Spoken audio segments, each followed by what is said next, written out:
Robert Marshall Lake Jr., Gunners Mate Guns, 3rd class. So we spent a few months there at Cameron Patrol. We moved up to Cua Viet, which is on the DMZ.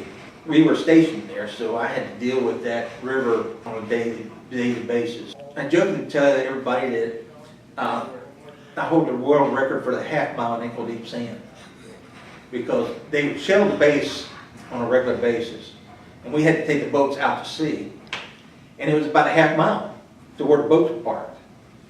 And my boat officer, he always did beat me there because his hooch was a little bit closer. He always said he knew if he ever fell down, he was going to have footprints up his back. So, but I think a couple of other guys just said how bad that river mouth was. We get 20, 30-foot breakers going in and out of that. And the technique for getting back in was we'd try to either stay in the trough of a wave and go fast enough to follow it all the way in, or actually come in with the engines actually in reverse and let the back end of the engine just kind of back over the waves. We were coming in one time, and me and this, I'm going to put it plain and simple, me and this other fool were standing on the back of the boat next to the back gun mount. And this humongous wave, I mean, it had to be 50, 60 foot high. And poor Johnson's hanging on the mount with his arms and his feet flopping in the water. And I'm thinking, it's time to get off this thing. But just as soon as I said that, it flipped back upright, and the wave completely engulfed us. And the guys on the shore said we were 10 to 15 seconds, we were totally underwater. And the boat popped back up. So we were lucky enough to survive that one. We moved back down to Cameron from there.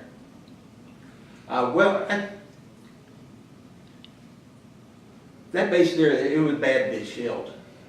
And here's a nice little funny story. We had an outdoor movie theater, big sheet or something, and they showed movies on the side of it. I found out that North Vietnamese do not like the movie Lord of the Love Duck. Anytime we showed any other movie, we ever had a problem, because I think they were on the other side of the river watching it. But every time they showed that movie, they start shelling the base.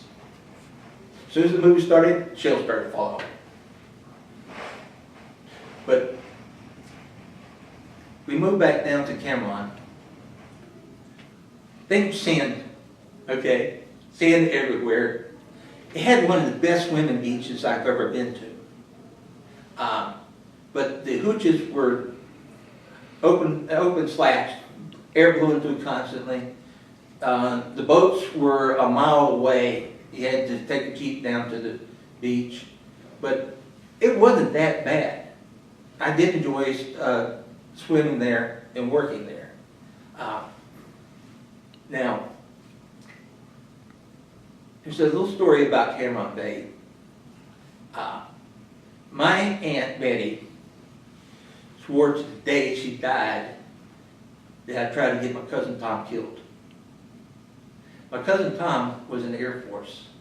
I forget what it is, see something other, one of the big jet cargo planes. He was a loadmaster on one of those. And he was assigned to Cameron Bay at the same time I was. So I got a note from my grandmother telling me he was there. He didn't know I was there. I didn't know he was there. So I go to the Air Force base and I find him. It's just seen the look on his face when he saw me there.